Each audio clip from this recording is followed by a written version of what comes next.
Hi, my name is Candace Cotton. I'm the founder of Sufficient Grace Ministries, where our mission is to create awareness for the prevention of child molestation and sexual abuse.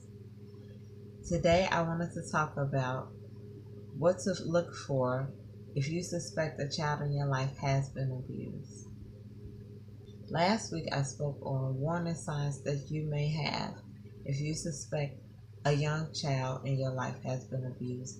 This time, I wanted to speak on an older child or adolescent warning signs that you may have. I just wanted to say that just like with a younger child, an older child may not be very forthcoming with information that they have been abused. So um, they might be embarrassed, or they might have fear that the perpetrator might hurt them or their family, or they might have fear that they might be blamed for what has happened, or they might feel shame about the situation. So they may not be very willing to tell you that they have been abused. So just like with a younger child, you have to look for clues that an older child or adolescent has been abused.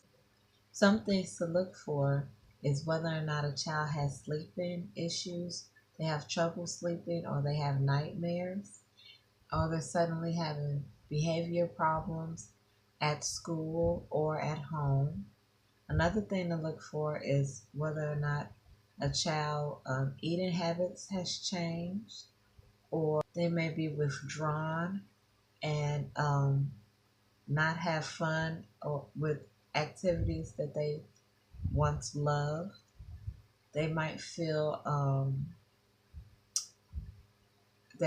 extrovert might become an introvert, and they might want to stay at home or be clingy to their family and close relatives.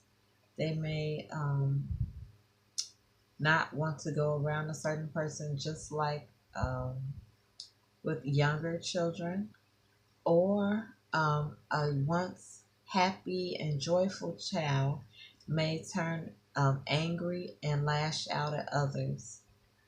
And I just wanted to say that some of these things are just children growing up, but if two or more of these things or a bunch of these things start happening at once, or you might see a change in a child's behavior overnight, then that is something that you may want to look into or to seek professional help. And I just wanted to say that being an adolescent is hard enough without being sexually abused. So if you do see some of these warning signs, you may want to talk to your child about it, or let your child, um, speak to someone they feel comfortable with talking to.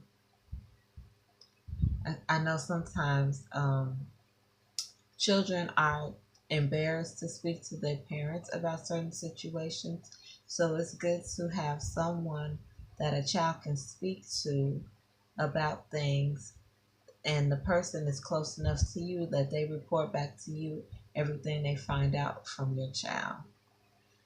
And I also wanted to say that if you are an adult or a child that has been sexually abused, please talk to someone that you trust, whether it be an adult or a pastor or anyone. Please speak to someone that you trust. And if you suspect a child in your life has been abused, please contact your local law enforcement or your state or national child abuse hotline. Now, I also wanted to say that if you have any questions, please contact me at CandaceCotton@yahoo.com, or contact me through YouTube, and I will be sure to try to answer any questions that you have. And please check out my blog called Christian Life After Sexual Abuse, where I talk about different things that I've gone through and have overcome certain hurts and pains that have come from being sexually abused. And with that, I would like to thank you for joining me, and remember that Jesus loves you. Goodbye.